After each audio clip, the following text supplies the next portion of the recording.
do and what are some of the benefits of being an IATI member. Also, we were asked to talk about some of the two themes in the conference, which is Core Principles 2, where we talk about mandate powers and also the governance framework of deposit insurers, because these are really two critical things that you need to get right because they underpin the whole deposit insurance system.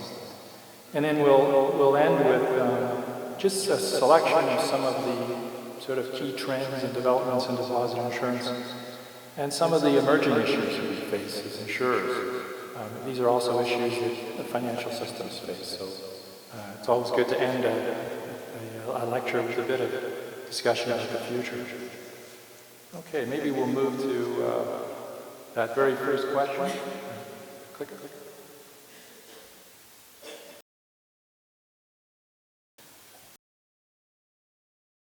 Slide.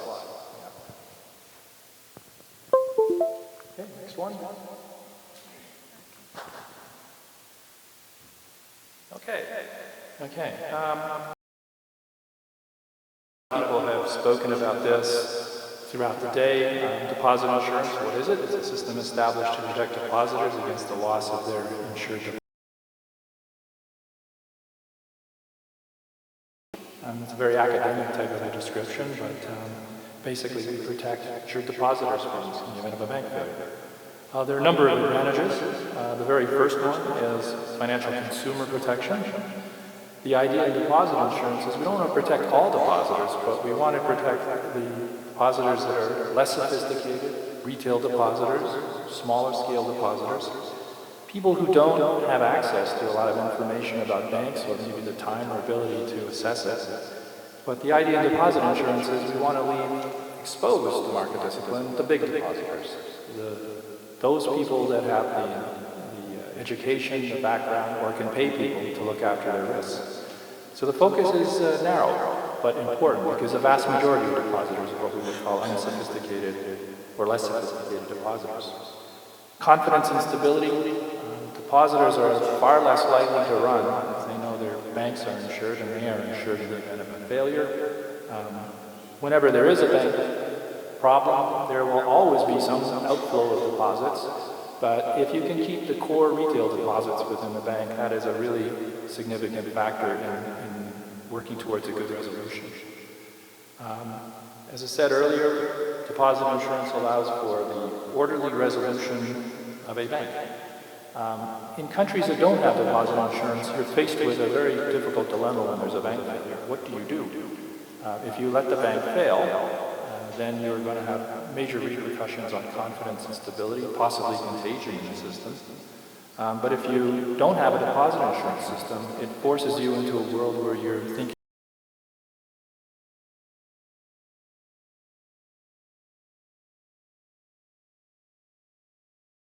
area.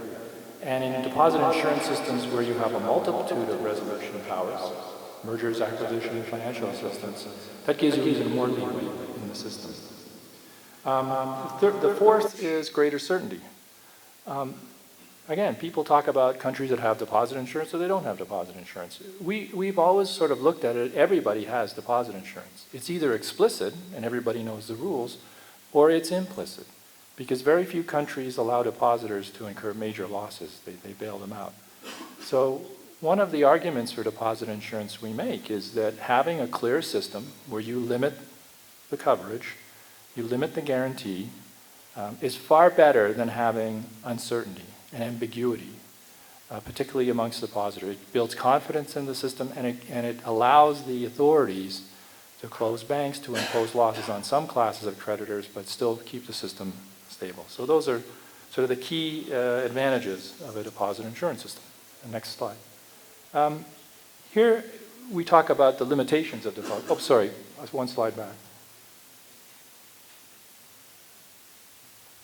Yeah. But deposit insurance isn't without its risks, its limitations. One of them is that deposit insurance by itself is not a be-all and end-all in terms of a systemic banking crisis. It plays a role in helping, but it shouldn't be thought of as a cure for a systemic banking crisis. That's a system issue. It's a problem for the government, for the central bank, for the supervisor, and that requires collective action. So it's important not to have the objectives of deposit insurance too wide. And also deposit insurance to be effective, we call them preconditions. You can have a wonderful design features in the core principles, but if you're working in a system, a legal system where you can't close banks or you don't have effective supervision, then it will not be a very successful deposit insurance system. So it's important to get the supporting framework for deposit insurance well done. Moral hazard, a lot of people criticize deposit insurance by saying it creates moral hazard, just like any guarantee system. A variety of contexts. And I prepared a bunch of slides on this, but I think it's probably best to just chat about it. Any financial system, supervisory or safety net system, is going to have an element of moral hazard in it. The minute you set up a bank supervisor, there'll be expectations about what happens when a bank fails.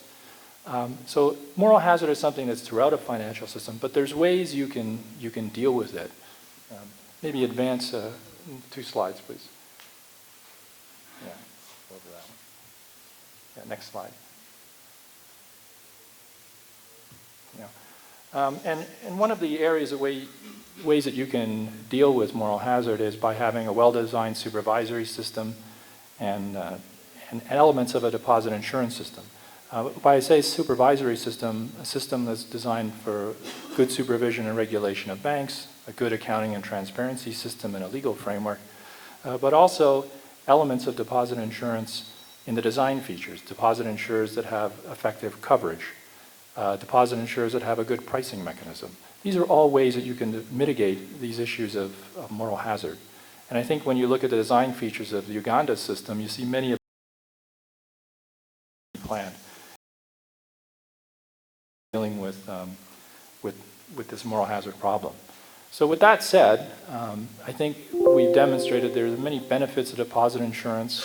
There are some drawbacks, but these can be corrected with the right types of incentives and design systems. And so these are some of the reasons why you see this chart here, which is the growth and development of deposit insurance systems around the world. We tried to track this. We started out in 1933 with the first deposit insurance system that to this day is still operating, the Federal Deposit Insurance Corporation in the US, which was initiated in the Great Depression. There were not that many systems that came into development for the first few years after that, but in the post-war era we saw this sort of rapid development. And it's kind of sad to see it, but it's usually crisis-driven. Most systems try to avoid deposit insurance when the system is stable. Whenever there's a crisis, it becomes apparent, and we've seen this sort of rapid growth, as you can see here. The African region in particular was relatively slow to start, but we've seen quite a big increase post-2008 in systems. So Africa now has 29 jurisdictions with systems operating in it, and is, as you can see, one of the most rapidly growing ones. Europe, actually, it was in the mid-90s they began to have a lot of deposit insurance systems because of the EU directives. But prior to that, they had a small number of systems and they were generally private. So this, I think, is a dramatic reflection of the importance of deposit insurance and why it's grown and why some of those issues have come up. So I'm just going to maybe advance a couple of slides after this. Next slide, please. Next, covered that. Yeah, let's look a bit about deposit insurance systems around the world and what are some of the key attributes of those. IATI has done a, next slide please. IATI did a survey. We do an annual survey every year. Many of you contribute to that. This is from the survey from 2018, just to kind of show you some of the major elements we see. The majority of deposit insurance systems are legislated and administered by the public sector. We do have some private deposit insurance schemes, but their numbers as a proportion are declining. The vast majority of deposit insurers are legally independent entities. We've heard some of the speakers talk about the importance of operational independence, and that has really helped when you have a separate legal identity for an insurer. In terms of mandates, and that's a key theme of this conference, about 32% of deposit insurers are what you would call paybox deposit insurers. They have a very simple mandate to make payouts in the event of a bank failure. But there are deposit insurers that have additional powers, such as purchase and assumption, facilitating other types of financial transactions. And we call these paybox deposit insurers. And they've now become a pretty big category. About 40% of deposit insurers are in this area. And the last group is we call loss or risk minimizing deposit insurers. And they tend to have wider mandates in terms of bank resolution. And in some cases, in some very large systems like the FDIC, they actually conduct bank supervision. And so they're the least common, but in certain types of countries, they are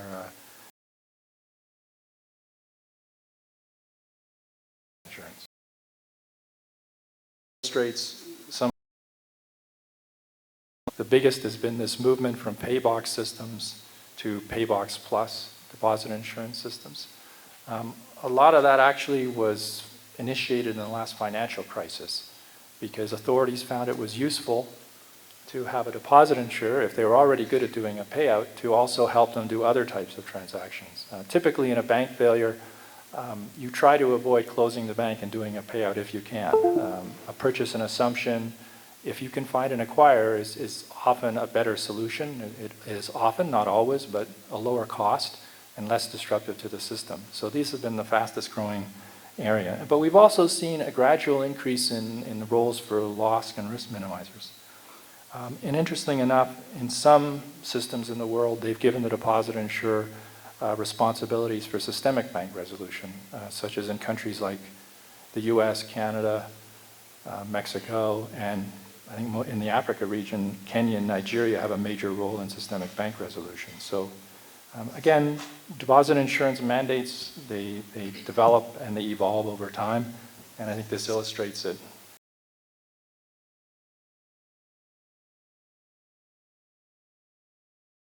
Insurance systems, it's mandatory for all deposit-taking institutions. Typically they're banks, but they can be cooperatives and credit unions. And we've seen a growing number of these deposit insurance systems join IATI. Coverage limits really range incredibly all around the world, from below 1,000 to, in some cases, blanket guarantees. But the average, according to our survey, is around $75,000 US. But I think you have to be careful with coming up with these arbitrary numbers just for coverage. It's country specific. Coverage is very country specific. Funding. The vast majority of systems now are pre-funded. And this is, I think, a major advantage in development. 20 years ago, only about half of the systems had funds. They relied instead on sort of going around after banks had failed and collecting from the remaining banks. But I think the advantages of pre-funded systems are very clear. And this is something that I know is in the legislation for the DPF here. But a challenge a lot of insurers have is fund adequacy. How big a fund do I need? How do I calculate that? And that's an area where we work a lot with our members on. Next slide. This just again shows you the diversity in coverage limits. Some of the largest ones, these are just selected G20 countries, or the US. The US effectively more than doubled its coverage limit in the financial crisis. Before that it was around 100,000, but Australia went from in the world, again driven by the crisis in 2008. And then as we move down, we see the Europeans around 100,000 euros, and then at some of the other countries. But if we look at the Africa region, the next slide, please. And again, this shows some of the coverage limits in here, and we see one of the higher ones is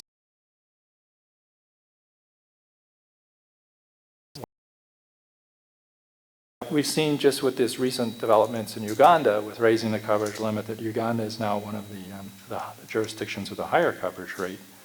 And I think these are important for a number of reasons. When we talk about aims in coverage, we want to make sure the vast majority of individual deposit accounts are covered. Whether that 80, 90, that can be quite a high number, and that gets the majority of your population. But when it comes to the value of deposits, you still want to make sure that the majority of the value in the system is exposed to market discipline. And maybe the next slide will show what I mean by that. Yeah, next slide, please.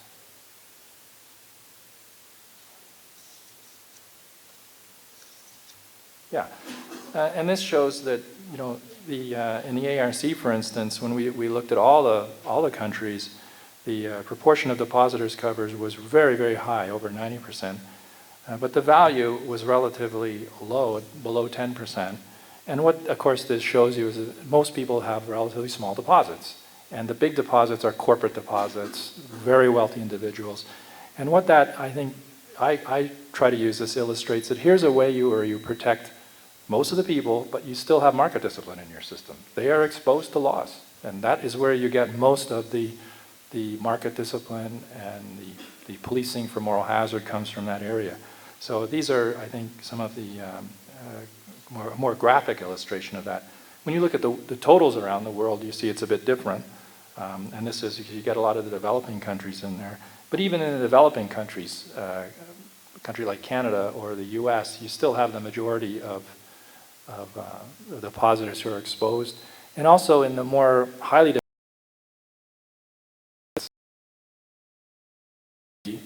exposed to market discipline. So hence, this balancing act in deposit insurance between protection and also ensuring market efficiency and concern for moral hazard. Okay, next slide. Another subject is depositor reimbursement. You know, we have 16 core principles. This is the most important one, I think. It's a key core function of every deposit insurance system. When we look at this role, 85% of depositors is their primary role. There's a number of other powers, as we mentioned before. But I think the key thing is to get the insured funds in the depositor's hands as quickly as you possibly can. 7 working days is the IATI target. It's also the EU's target. It's ambitious. We think about it, maybe 50% of our respondents were able to do this within 7 working days. Many of our respondents needed quite a bit longer to do it. And also we always say, saying you can do a payout in 7 working days is a bit of a misnomer. To do that is actually you need to have all the systems and practices way in advance. You know, as you heard Prince say, talking about the importance of a lot of members doing single customer view, developing a single customer view model really helps you achieve this 7-day working payout. The IATI core principles recognize this. It's the target, but the core principles can also plan to do so. System, but it's important to have those. We've always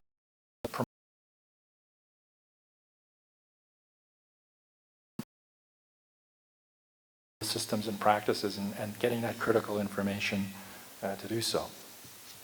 Next slide. You know, this slide again shows kind of graphically where everybody is in terms of reimbursement speed. We've used the IATI survey. What's interesting is you can see that the more successful deposit insurers in meeting this goal tend to have a wider mandate. And we think that also reflects more resources and better IT systems and that sort of thing. When you look at regions, some regions are more advanced in meeting that goal than others. The ERC, I mean, it's sometimes difficult to see there, but in the second set of bars, ERC is the European Regional Committee. They have a very high compliance rate because it's mandatory. It's in law. And that came from the crisis. Europe went from having one of the lowest standards in payout ratios to some of the most stringent. Because in the financial crisis, many European deposit insurers could not do a payout in even 6 months. So the authorities ended up using bailouts. So that's changed, and there's been a progress. ARC, where we put the star, has some more challenges.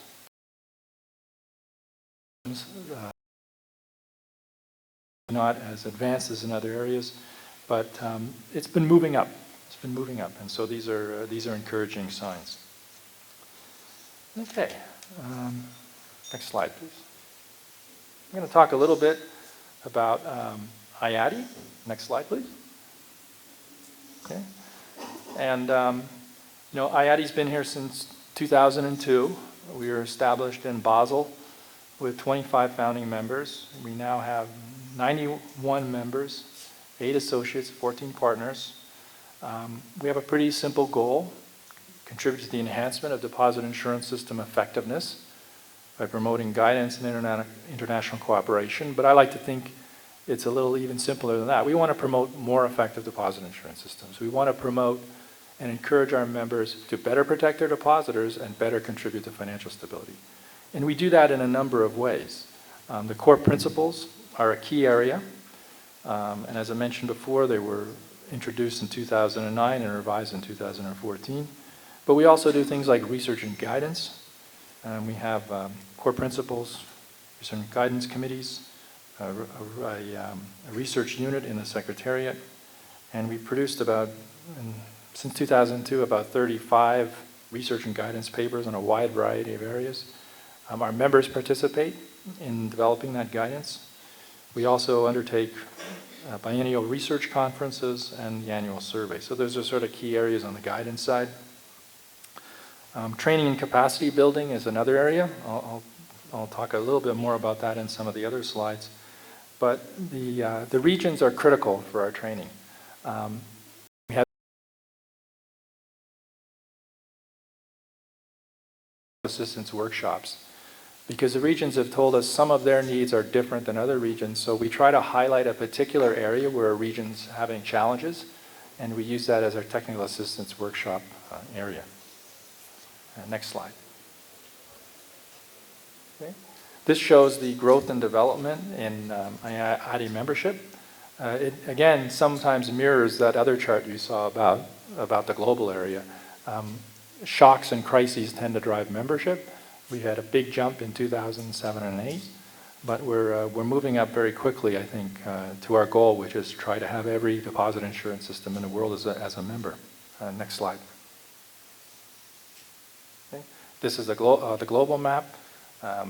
It's a computer-generated one, so they've left out a lot of lakes. I noticed Lake Victoria wasn't on there, but they missed out on the Great Lakes in Canada as well. So, but anyways, that gives you an idea of the map and our challenges. We got Africa, still quite a number of jurisdictions in Africa, and of course we have China, People's Republic of China, which has introduced a deposit insurance system, and we're in discussions with them now about joining IATI.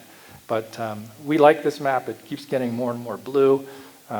Even our friends in New Zealand have announced they're going to be introducing a deposit insurance system, one of the last holdouts.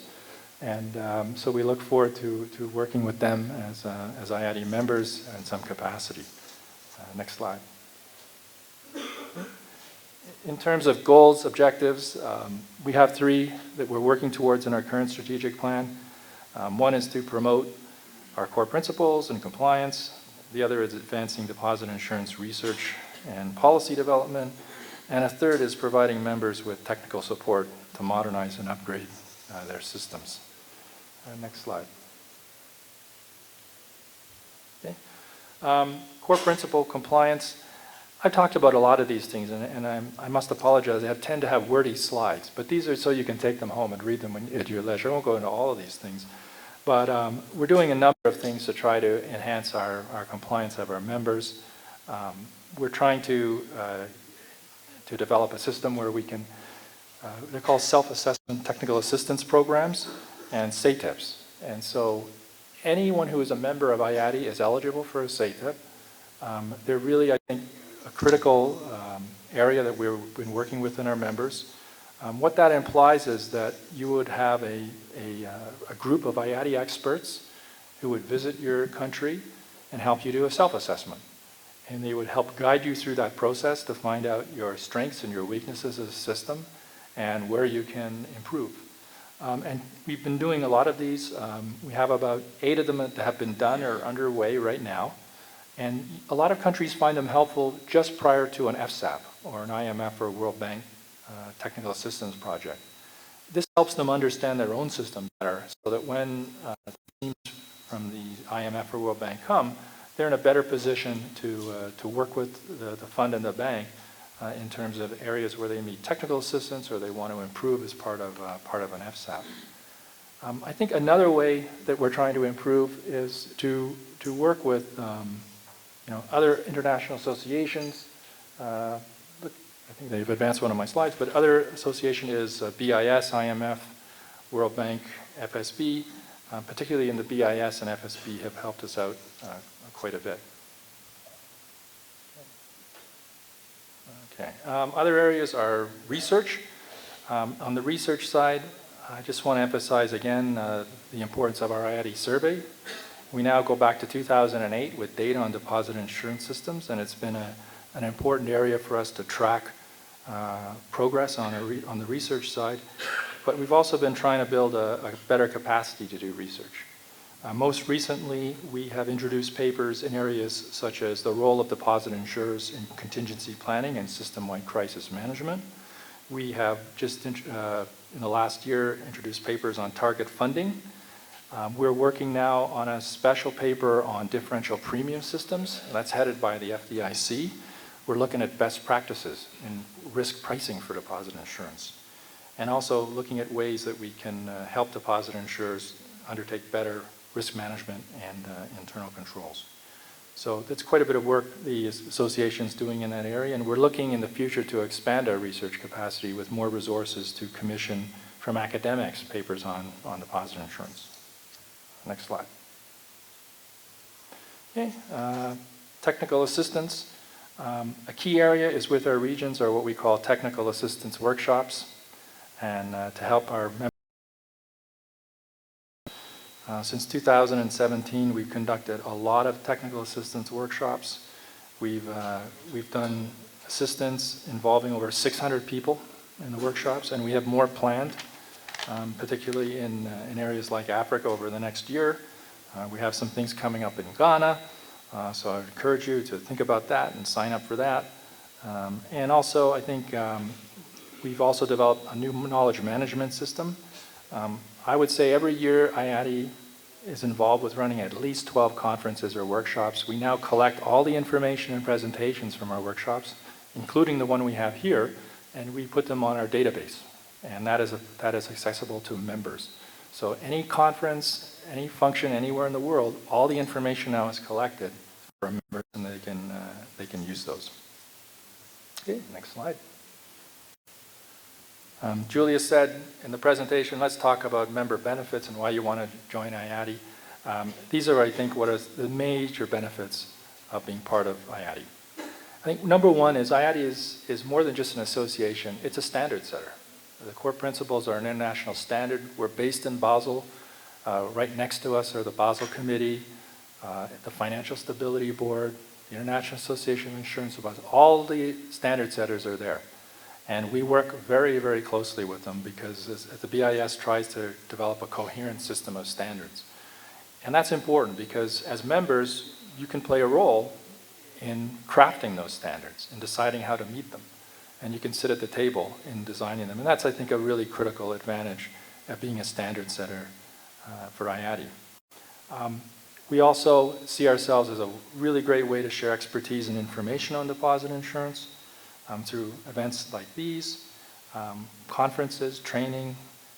We are a member of the Financial Stability Institute, and FSI is located in Basel, and they have FSI Connect and a lot of technical training programs. And so this access, I think, is very important for members in terms of information, sharing, knowledge, expertise. Next slide. Okay. Other things that we have access to our survey. We have a members-only website, which gives you very detailed access to data. We have surveys that's available on our website, but the detail behind all that survey is available. I think that's quite important. Access to research, being able to be on research committees and groups is, I think, another critical point. And at the very end, 11 is, I think, one of our most important, and that's access to the SETA program. You have to be an IATI member to get that specialized technical assistance that we can provide. And we've been working to expand that. We used to have only 1 or 2 CETEPs a year. Now we have 4 planned for the next year. It's one of our most popular programs. But it is intensive in terms of resources, so that's why we tend to restrict that just to members themselves. Next slide. You can join IATI in a number of ways. Being a member is the most comprehensive way to do it. You get the most benefits, access to all the services we provide, and including the ability to vote, seek positions on our executive council. We have 25 people on our executive council. We have elections, and that's a great way to influence the agenda of the association. And I think over time, with the rapid growth in Africa, I think as time evolves, we'd like to see more members from Africa on the executive council. And it often reflects the proportion of deposit insurance systems in a region, but I think there's opportunities there to have the voice of Africa heard better by being a member of IATI and being on the executive council. Associates is another status for joining the association. Associates aren't members, but there usually are entities such as central banks or supervisors that, while they don't provide deposit insurance themselves, they have a key interest and role. And we're lucky here in Uganda. We have DBF as our member, but the Bank of Uganda is an associate. And the other areas associates like to be associated with IATI is we work a lot with the Financial Stability Board in Basel. So a lot of the rules on resolution for systemic banks that come out of the FSB, we can share that information as well with our members, and particularly central banks who are interested in that area, who may have a 14 partners.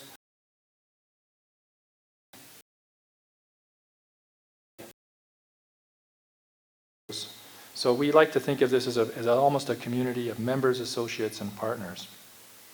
Annual fees, our members pay 17,650 francs, Swiss francs, per year. There is an initial fund contribution. And associates pay a lower fee, but they have a less interaction and access to services as members. I should say as well that in IATI we've been re-examining our strategic plan and our goal for the next few years. And one of the messages we've received from members is they'd like differentiated fees. So when looking at the strategic plan ahead, we've looked at some of the needs of members, and members have indicated to us they'd like more resources and training and technical assistance. They'd like us to strengthen our internal capacities. And in doing so, we're looking at seeking more resources from our members, but doing so by introducing a differentiated fee. Members with less financial resources pay less. Members with more financial resources pay more. So in the next month or so, we'll be putting out a special proposal to our membership that they can look at this and think about this for comments and approvals in our AGM in October. So stay tuned. We're still working on that with our executive council, but it should be out soon. Okay, next slide. Okay, in the interest of time, I know Julie had asked me to talk about the core principles. I'm going to go over them in a very high-level way. I'm obviously not going to go through all of them, but our core principles really have 3 objectives. 1, improve effectiveness of systems.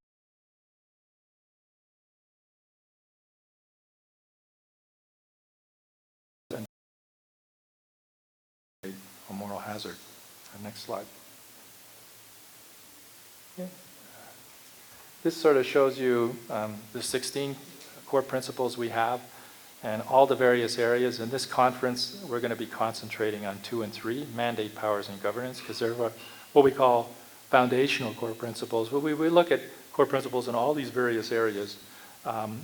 In 2014, we revised them a lot to try to increase the standards, because before 2014, we didn't really have a payout target. We do now.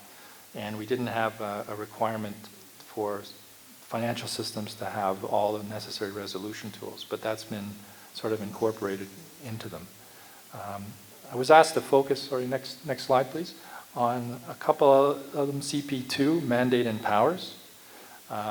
And since you have this, you'll have access to this slide deck, I'm not going to go through all of these, but the most important thing here is to understand is that mandate and powers are going to be system specific. We don't try to say every deposit insurer has to have a certain type of mandate. We leave that up to the system to decide, but whatever mandate you have, it's important that it be clearly defined and that you have the powers to support it. Some of the problems come when a deposit insurer has a very ambitious mandate, but it doesn't have the necessary legal powers or the resources to do that. And that's, I think, a critical thing. And also just really basic powers that all deposit insurers, regardless of mandate. They need the powers to reimburse insurers, to have standards for the insured banks. They need appropriate budgets. And very critically, deposit insurers need operational independence. An effective insurer has the ability to independently control its operations and meet its own requirements without undue interference from other parties. And it's a key element of in mandate powers and also in governance. Next slide. Governance, another area. Again, we talked a lot about the importance of operational independence and meeting the standards of governance, but really, this is pretty fundamental stuff. It's not just, when we developed this core principle, we weren't just looking at deposit insurers, we were looking at any organization. And what do you need to be an effective organization? Well, you have to have operational independence, clear goals and objectives. Like any system, you need integrity, so you don't have undue influence. But like all systems, you've got to be accountable, and you need disclosure and transparency. So all of these are built in to core principle 3 on governance. A challenge in a lot of systems because they're very high standards. But it was important for us in the core principles to lay these out very, very clearly. Next slide. I won't go through that, but it's also one of our longest core principles, so hence the detail you see. Okay, next slide. So this is kind of the last section of slides that I wanted to leave you with. And this is kind of looking at where we are now as deposit insurers, as our membership, and where we're going to go in the future. We collect a lot of information on how our members are doing against the core principles. This is about 34 self-assessments put into this format. It's pretty, I think, simple in the sense that the turquoise colors are good and the green colors are good. That means you're compliant or largely compliant. The orange and the reds are not so good. That means that we're materially non-compliant or not compliant in a lot of areas. By and large, the membership has a pretty high compliance area, assessment. They're struggling. One of them is powers. We still have a significant number of IATI members that don't have access in a timely way to basic bank depositor data from their supervisors. And that frustrates the process for bank resolution and payouts. So it's, I think, a pretty critical area where we need to do more work on. The other one is core principle, where we talk about 6, relationships with other safety net participants. And there's been a lot of improvement in this area, but there's challenges as well. A lot of deposit insurers still don't have what we call formal information sharing and cooperation agreements with their supervisors or the resolution authorities. And this creates problems in a bank failure. It creates delays, it creates confusion. So as our core principles focus on having formal agreements, MOUs, sometimes in legislation, this is an area where we're still trying to move forward and where there's still, unfortunately, some challenges. Topic 11, funding is another area. Well, most deposit insurers already have a pre-fund. Most funds are acknowledged maybe not to be adequate to deal with all the types of banking failure risks that the members have a realistic fund target ratio, but they have very low premium collection. So it's going to take,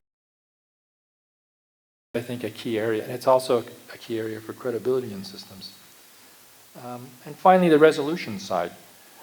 The core principles talk about having a full resolution toolkit, and that doesn't mean that it's just a deposit insurer that has all the resolution tools. Depending on your system, the deposit insurer may have some resolution tools, and another authority might have them. But we follow the FSB guidelines in this area, and that is countries now are expected to have a full range of resolution tools to deal with small, medium-sized banks and large banks. And that's still a struggle in a lot of jurisdictions, particularly with some of the new requirements from the FSB. And 17, the last area is that we talked about the need for more rapid payout. And as I said, only about half the members meet the current standard. So this is a challenge for us to try to help our members improve in that area. Okay, next slide. And then people ask me as well, from all this work you do looking at your members and where they are in compliance and these issues and challenges that the members have, what are some of the areas that we see trends in, emerging issues, some of the developments in deposit insurance? Well, here's a few. One, there's been an increase in coverage limits just about everywhere. And this reflects a lot of things, but I think the big shock was in 2007 and 2008. Before then, a lot of deposit insurers were erring on the side of being cautious, not wanting to cover, having low coverage limits, not wanting to cover too many depositors. They were worried about moral hazard, issues like this.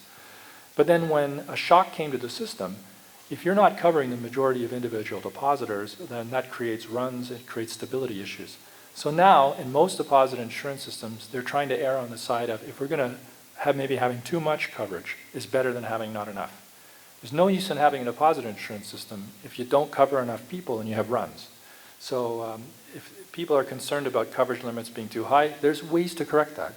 But this was a key limit. So we've seen that a big increase in coverage limits. So what Uganda's done, I think, is reflective of a lot of our members. They're looking at financial stability more, and so that implies more extensive coverage. Have a deposit insurance and a fund, you have the infrastructure for resolution. And it makes sense for certain types of institutions that it's a deposit insurer role. So we've seen a clear trend in this area, including in some jurisdictions, even making the deposit insurer the systemic bank resolution authority. Next slide. We talked about faster payout speeds. Information sharing and coordination now. It's pretty well recognized, I think, that this is an area where everyone in the safety net has to work harder at, and more formal arrangements for doing so, formal MOUs between all the safety net participants, the creation of financial stability committees. All of these are areas that we're seeing more and more of in the area. Funding is another area that's getting attention. Not just having a fund, but having an adequate fund. So many insurers, and I'll use an example in Europe, they have targets for funding now in Europe for all the deposit insurance systems, but less than half of them are even close to meeting their target funds. So this is an area that is getting a lot more emphasis and now and it will in the future, I think. Next slide. Okay, some of the other areas we talked about, powers, contingency planning and crisis preparedness. I would say before 2008, a lot of deposit insurers were not really crisis preparedness framework in their countries. But now that people have seen the importance of deposit insurers, now IATI, and we've been getting a lot of help from the World Bank and the IMF in promoting this idea is that everybody should be at the table in contingency planning and crisis preparedness. Since all the safety net players play a role, they should be there and there should be free information exchange. And finally, innovation. It's a key area, it's a growth area. A lot of people thought that digital finance wasn't affecting basic deposit taking, but it is in a lot of ways. You know, in Africa, it's M-Pesa, digital stored value products. They're not just popular, but they're being insured, and we have a lot of jurisdictions who are insuring them. And cryptocurrency is an issue as well, and there's a big debate about cryptocurrency in the central banking community. Is it something that should be encouraged? Is it a risk asset? How do you deal with it? But for deposit insurers, it's important as well. We have to keep our depositors informed about what's insured and what isn't. If they're seeing new types of currencies come out, we're getting more and more questions. Is it insured? How can we find out? And I think in public awareness, there's this new role that instead of just letting people know you have a deposit insurance system, here's the terms and coverage, it's incumbent on deposit insurers to be able to inform the public about new instruments and whether they're insured. Because the last thing in the world you want is people moving into these new payment systems or instruments and them not being insured and not knowing that. So it's another sort of area where deposit insurers are working on. And next slide. Sort of my final word is I just wanted to bring this up as an area that we're working on a lot with IADI, with the Basel Committee and the BIS, and that is digital finance and stored value products. They're very interested in the work that we're doing in IADI, and in particular they're interested in Africa and what's happening with digital stored value products. So in the future, this is an area we want to focus on in developing common guidance and standards in this area. And with that, I realize it's been a long presentation. I had a long list of things, but hopefully this provides at least some information in the areas you're interested in developments and trends in deposit insurance. And if you have any questions or comments, please let me know. Thank you. Thank you, David, for that very comprehensive presentation. And I think you attest to the fact that deposit insurance is really wide and deep. It is not a shallow subject. It's not for the faint-hearted. Yeah. So we open up to questions, but before I do that, this presentation reminds me that we had our person within the bank who had a lot of knowledge on deposit protection. And I'd like to ask Mrs. Bajenda to stand up for recognition. She's the one who spearheaded the process of creating a deposit protection fund in Uganda. It is also because of Mrs. Bajenda that we are here today. She's the one who proposed that the next ARC event must be held in Kampala. So Ugandans, thank you. So I think the major thing that I've taken from this is that let us not wait for a crisis before we think of deposit insurance. And that is why we're happy that even the jurisdictions that don't have deposit insurance are here. It also means that for us as possible before a crisis comes around the corner. There are numerous benefits of IADI, and I think we are testimony. The DPF of Uganda, we've really learned a lot from the exposure that we have got from IADI, and I thank David for that. There are so many ways of joining IADI. You can be a member, but if you're a central bank, you can still start by being an associate, and that still gives you a lot of leverage in setting up a fully fledged deposit insurance fund. Of course, deposit insurance mainly is for the small and sophisticated uninformed depositors. It therefore means that for you who are informed and sophisticated, you have to be able to read the market. You have to be able to put your deposit in the bank that you feel is financially sound. And I think that's why the central banks probably, I was going to talk about Uganda. In Uganda, the central bank publishes the financial position of all the contributing institutions on the depositor to read those financials and make informed decisions. But at the same time, deposit insurance, while it ensures that the 98% that we're looking at, there's an amount that is left for market discipline to play out so that there are no risks of moral hazard. So without wasting more time, I would like to open it up to questions. And I know that there are a lot of burning questions, and we are ready to take them on. I think we shall start.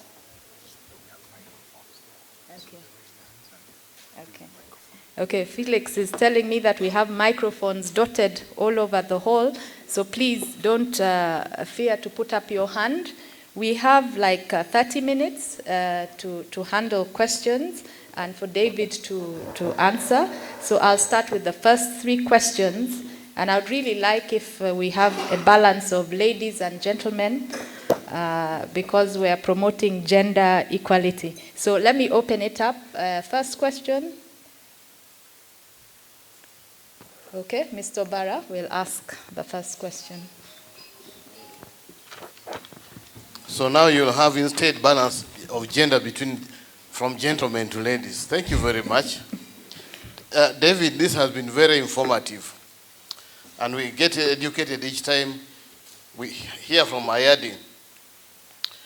Now, in our part of the world, deposit insurance, being the sophisticated subject it is mainly discussed by informed people. And yet it's meant for, I quote you, Julia, small, unsophisticated, uninformed depositors. That is the spotlight. But unfortunately, when we go into the public domain, the people who respond are the informed depositors who are supposed to read the market. Now, so when we go into the rest of the public, our actual target, we just go to inform them. We don't know whether they understand that on us or not. I'm talking for the whole of Africa. Is there a precedent within the IADI member countries where the members are, where you have meaningful engagement between the small, unsophisticated, uninformed depositors and the deposit insurance organizations, so that you actually hear their voice also, the beneficiaries, so that the passage of information is not just one way, from the elite to the unsophisticated. I have a second one. What do you think about government borrowing from a deposit insurance organization other than through the normal traded treasury instruments? Thank you. Okay. Thank you, Mr. Barra. We shall have a second question. Yes, please. We're in two parts, but I think he covered the first part. The second aspect of my question is mainly to IADI and the African Regional Conference. I think it's important that we work more in collaboration. I'm saying this because, just as is mentioned, the informed people are here. The large majority of our people are not well informed, especially in Africa. And in a complex country like Nigeria with multi-lingua franca, there is a need to improve on our sensitization. We should drill down to the locals. And the sensitization in terms of publicity should be in various languages, getting to our people, so that their awareness can be deep, can be forthright, and also get them included in financial system activities. Thank you.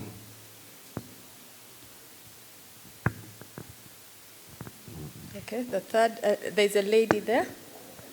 Let's have the lady, then we'll have those answered, and we go on to the next set. And participants, I would like to encourage you to try to limit to one question. There's some conferences I've attended where you ask one person and he has like 10 questions in one or 5 questions in one. Let's try to limit to one and at most 2, so that we can give an opportunity to others to ask as well. So, Madam, you're welcome. Okay, thank you. So, as the insurance, the major aim is to protect the small, unsophisticated depositors. Now, we have, for example, SACCOs. I think when I say SACCOs, you will all understand. And we also, for example, in Tanzania, we have Vikoba. And in this Vikoba, I don't know if you all understand Vikoba, where you find maybe a group of women